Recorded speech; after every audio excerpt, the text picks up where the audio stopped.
Welcome back to the channel. If you ever want proof that Labour's promise of clean politics was a fairy tale, you don't need to look at Iraq or immigration or the erosion of British identity.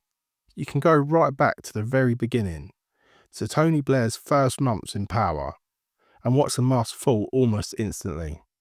Because the moment that truly exposed New Labour's soul wasn't years into government, it was in 1997. It was the Eccleston scandal. This wasn't some minor lapse or technical oversight. This was the moment the British public saw exactly what New Labour really was. A slick PR machine built on backroom favours, corporate influence, and the sort of political hypocrisy they claimed they were elected to end.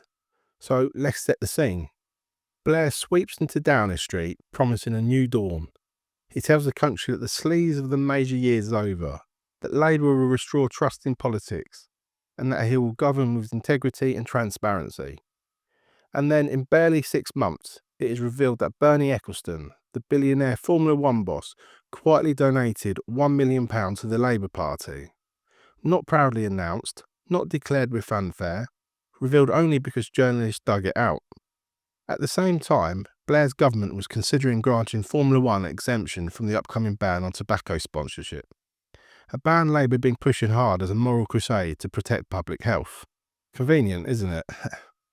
The party lecturing Britain on the dangers of tobacco suddenly decides the rules shouldn't apply to a sport whose boss just handed them £1 million.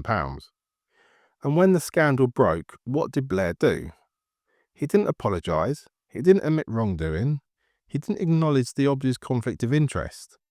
No, he went on television and delivered one of the most cringeworthy, memorable lines in modern political history. "I'm a pretty straight sort of guy." Now, for me, that line will go down in British political folklore. It wasn't reassuring, it was desperate. It was the polished salesman trying to charm his way out of being caught. It was the moment the shine came off the Blair project. Because the truth was obvious. Labour had been bought. And the exemption wasn't about British sport or cultural heritage, or whatever excuse they tried to peddle afterwards. It was about money. It was about influence. It was about New Labour doing exactly what they promised they would never do. And the more journalists dug, the worse it looked. Eccleston wasn't a distant donor. He had been in frequent contact with Labour figures. Meetings, phone calls, closed-door briefings. The whole thing stank. And yet, Blair tried to claim that returning the donation somehow absolved them. As if the act only became wrong once the public discovered it. As if the problem wasn't the behaviour, but the embarrassment of being caught. For many people, this was the moment the scales fell from their eyes. New Labour wasn't a moral revolution. It was corporate politics with a soft smile and better PR. This scandal revealed the true DNA of the Blair machine. A government run by lobbyists. A party that said one thing in public and did the opposite in private.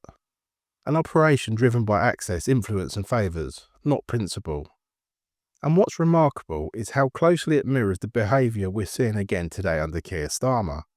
The same polished speeches, the same talk of restoring trust, the same promises of moral renewal.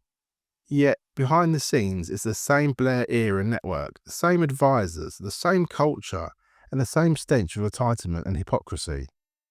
If you look at the scandals creeping out of Starmer's Downing Street, Manderson, Doyle, the Internal Boys Club, the safeguarding failures, it is the Eccleston affair all over again. Right down to the denials, the deflections and the insistence that it is all just a misunderstanding. The Eccleston scandal isn't ancient history, it's a warning. A warning that Labour talks endlessly about ethics until they are the ones holding power. A warning that the party which preaches morality the softest is often the quickest to betray it. A warning that Labour does not change, it simply finds new ways to hide the same behaviour. What 1997 proved, and what 2026 is proving again, is that Labour's greatest skill is managing the public, not serving them. A party built on image.